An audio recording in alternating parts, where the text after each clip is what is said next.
Hey guys आज आमे गोटे यूनिक जगह आसी पहुंची जाइछु। ए हला राउरकेला शिव मंदिर।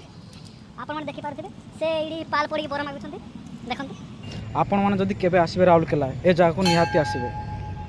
ए जगह रे बसिले बहुत शांति मिलु छै। आपण मन केबे आसंतु राउरकेला। राउरकेला आसिले निहाती ए शिव मंदिर को आसीबे।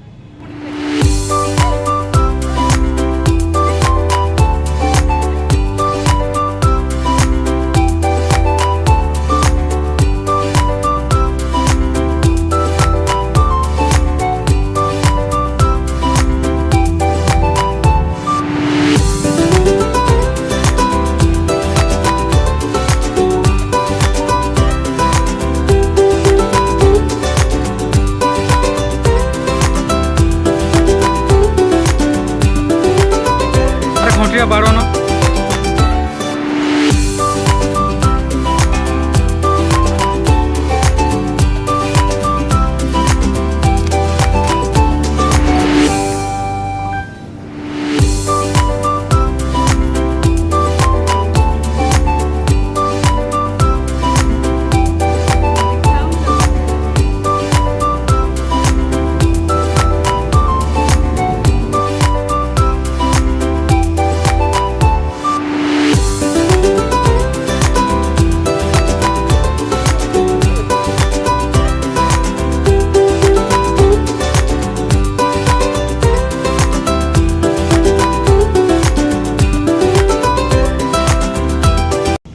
सो फाइनाली एबे आमे मंदिर बुली साइलु।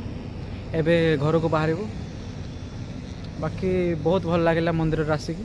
आपण मैंने भी निश्चय आसिले राउरकेला जब आसबे विजिट करंतु त्रिशक्ति शिव मंदिर।